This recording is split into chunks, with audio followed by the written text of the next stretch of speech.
Whether you are producing on your own or you're producing with other people, there's so many things that need to be done. And understanding who needs to do what and who you need to keep informed on what is something that quite a lot of time we all just keep in our head, but believe it or not, there is actually a framework that we can use to help us decide who to do what.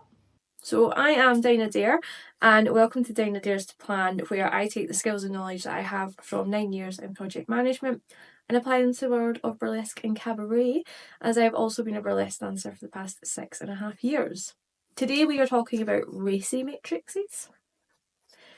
And no, it's not racy like, racy underwear or we're going to be sexy. It's not as exciting as that, I'm really sorry to say. Racy is responsible, accountable, consulted, informed. And what this basically means is for every action or thing that you have to do, you decide who needs to be on what scale of this. Let me explain. I'll give an example. So, you're organising a show. Your performers, you want to keep them informed on what's going on. So if you've got sort of columns, these are responsible, people accountable, and you've got each of the actions down the side, and you would want to put people where they are. So when you are thinking about timings of the show, chances are, as a producer, you are both responsible and accountable for the timings of the show. You want to consult the venue to make sure those timings work, and you want to inform your performers that those are the timings that they will be doing. Slightly different example, responsible and accountable are something that people, a lot of the time it's the same people, but there is different examples. So for instance, if you've got someone working the door, they are responsible for maybe bringing in your customers and getting them to their seats. However, if something goes wrong there and those customers are not happy, you as the producer are accountable for that.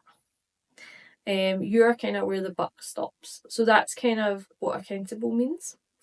There could be things such as providing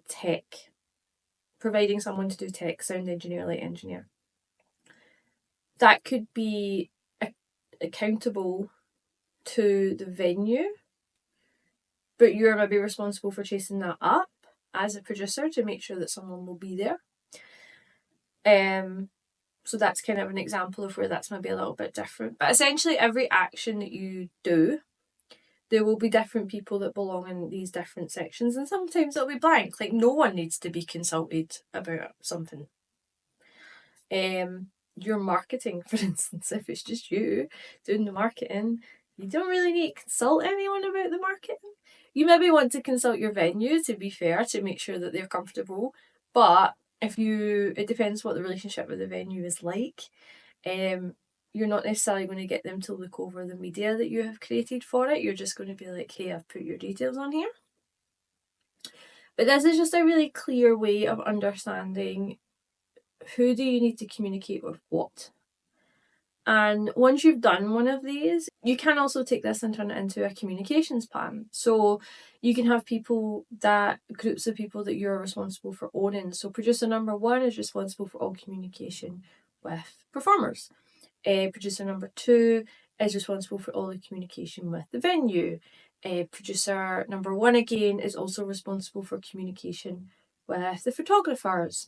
Producer number 2 is responsible for talking to the tech and getting making sure that once the tech's been collected, it is then passed on accurately to the venue or the engineer. So you can break up responsibilities that way really easily, but also have it as a communication plan. Because you'll maybe have specific dates that you want specific communications to go out by. So you can have this kind of clearly written down, and it means that it's shared. There's a shared understanding between you and your other producers if you have one. If it's just you, sometimes it's handy just to have a plan because it will keep you accountable to it. If you're changing the dates for any reason, you can kind of be like, oh, why am I changing them? So it kind of gives you a clear plan of what it is that you're looking to actually do, instead of everything just living in your head and you kind of running about like, wah! Because there's a lot in our brains, as I've said before. So having something written down clearly, especially if you're working with someone else, can make life a lot simpler. So that's kind of the kind of nuts and bolts of what we call a RACI, our RACI matrix. You can look it up. And it is just something that you can use. I think it's super helpful when it comes to planning for any kind of big event, especially if there's multiple people or multiple people that you need to keep informed or communicated or consulted about. So as always, I would love to hear your comments. Tell me, have you ever used this? Do you think it would be helpful?